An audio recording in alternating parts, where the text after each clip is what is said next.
Let's go to, I want to take Noah Okay. and in Oklahoma, who says, wanted to ask Hello. AP about the creation story in the Quran. Hello, Noah. Hey, Noah. Hey, yes. I am an atheist. I'm going to OSU right now, and I just had a couple questions about the Quran because I know you're an ex-Muslim. Yeah. So what does the actual creation story say in the Quran? Just in general, you just want a breakdown of the the creation story, or? Yep. Yeah. So it's not very different from the Abrahamic. I don't even know where to start with that. But so what it does say is basically that, okay, there are some differences. So what it says is that there was nothing except Allah. His throne was above the water, and God then decided to create the earth and the heavens, which were at one point one entity. Then he separated them, built the heaven above us, and made them 7 heavens. Then he turned toward the earth and spread the earth and made it a bed where humans and other animals can live. He formed it, he spread it out, leveled it out. On a plain reading, this looks like it describes a flat earth, which is just built above the waters over which only Allah was in the beginning.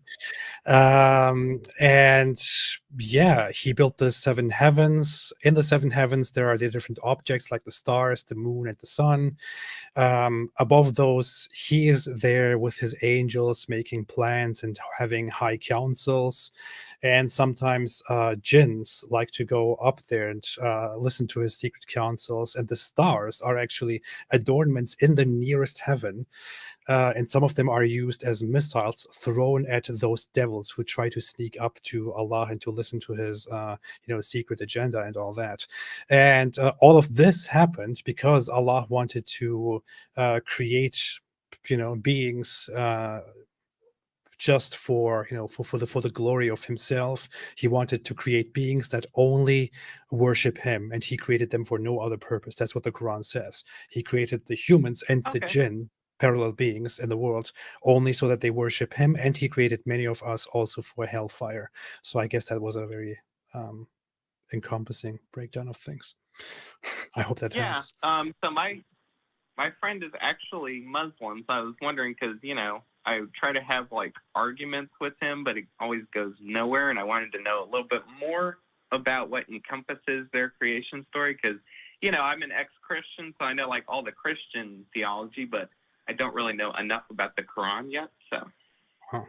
Yeah, so yeah, that's very much it. I mean, you will see that in many ways there are similarities with the biblical Abrahamic account, and it also adopts the biblical narrative of prophets and all that. Although it does so inefficiently and doesn't really understand the biblical concepts of prophethood and the purpose of creation and relationship with God and all that.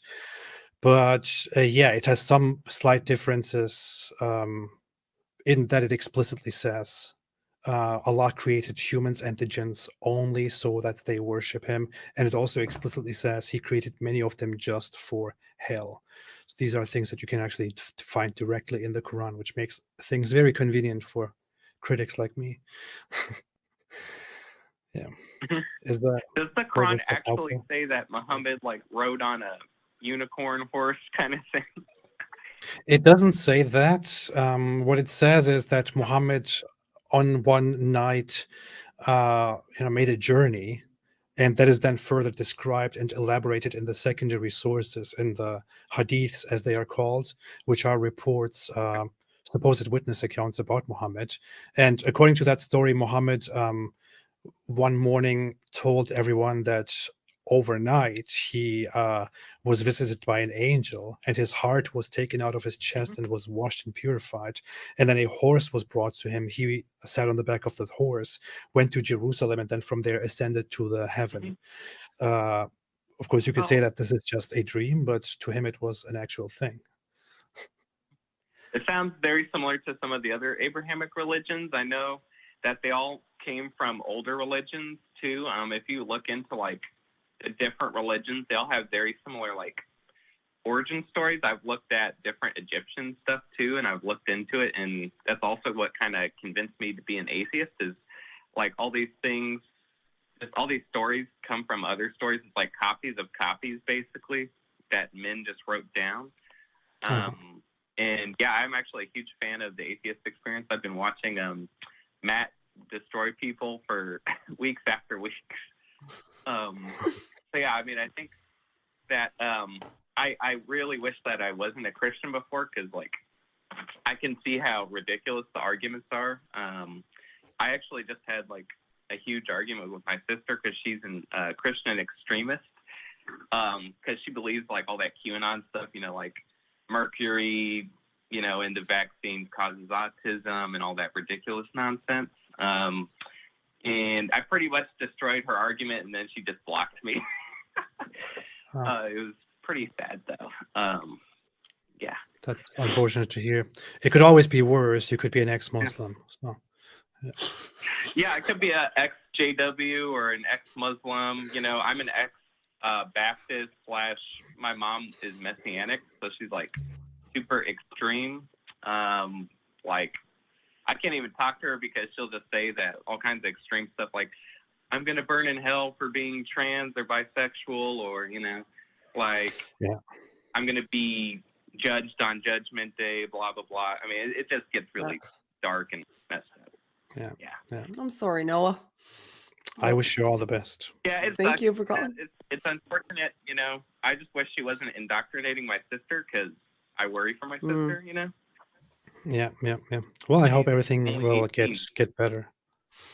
I hope everything will get better for you. Thankfully, my dad has accepted me being trans, so that's good. You know, I mean, it's awesome. Cool, but you know, I'm actually the vice president of OSQ&A here on campus, so that's cool. pretty great. Nice. Awesome. Nice. I'm also starting my own podcast soon for I don't know what I'm going to call it yet. I'm thinking either like The American Atheists or like Godless Fools, something like that. And just to plug real quick. Oh, we don't do plugs. Sorry. We have to let you go. Have a good rest of your day. Thank you so much for calling in. Yes, thank you.